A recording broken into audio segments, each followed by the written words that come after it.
from way where Jim and Peggy grew up, a town called Seymour.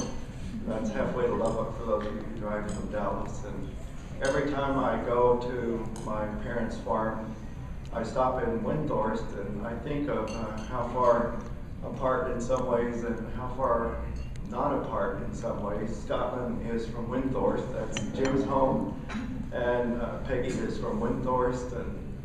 And I have a few little stories, but only bear with me 2 or 3 minutes, because my first education that I can sort of attribute to Jim is my first dance at Scotland. Scotland used to have, maybe it still does, used to have a dance hall that was about 2 or 3 stories high.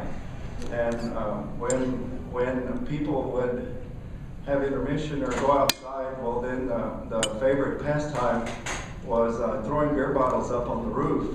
When you were sitting on the roof of cars, then you'd see where they would roll down. And this was my first experience with Scotland. And I sat down on the car, and the person next to me, I heard a clunk, and he had a piece out of the top of his, a little of his head. Don't worry, he survived. And I thought, this is a pretty rough place. I don't know if I want to come back here or not. But Scotland's wonderful. We've been there.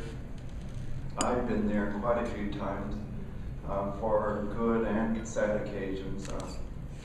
And that's where Jim is from. Now, Peggy, on the other hand, if you go to this part of the world where elegance and high aspirations are there, well, you'll notice the church in Windthorst is taller than anything you would ever see. And I remember that some of my brothers and sisters, especially my brothers, would say that one of the best things that Jim ever did was latch on to Peggy.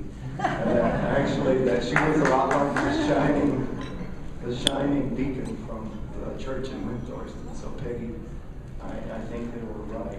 I wanted to tell you a little story or two about some of the rest of the world, and especially my ongoing education from Jim.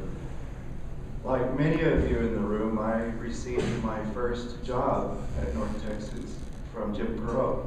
Jim was for many years chairman of the computer science department.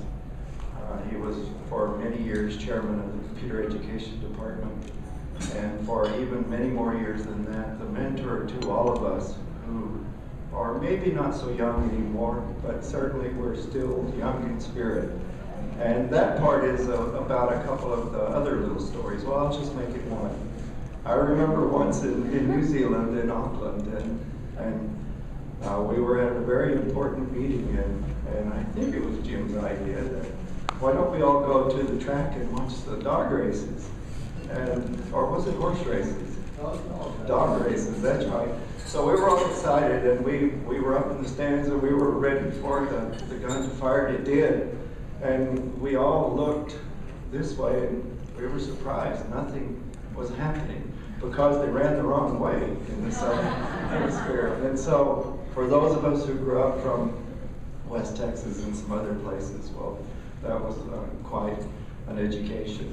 I remember a couple of other times, especially some of you know I spent a little of my time in Honolulu.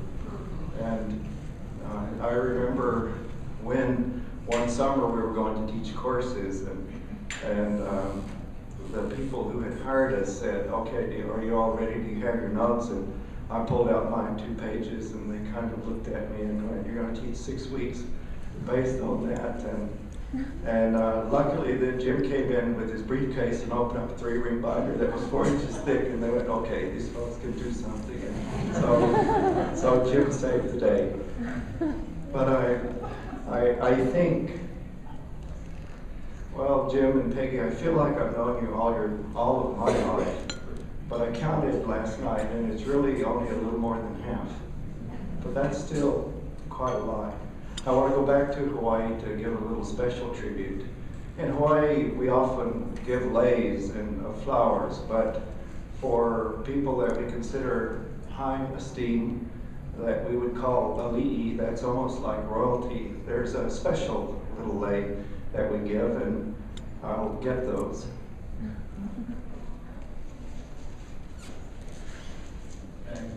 These are kukui nuts, and they're for ali'i, so I'd like to present these to Jim and Peggy Poirot. Thank you.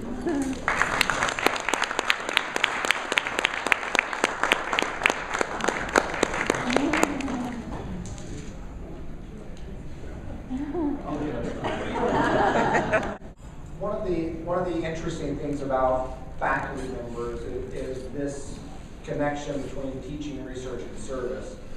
And very honestly, it's hard to describe what faculty do.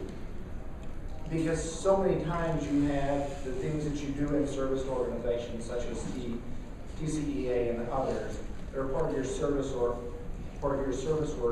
You also have your grant and research work. You also have your teaching that you've done, and those are hard to describe in a career.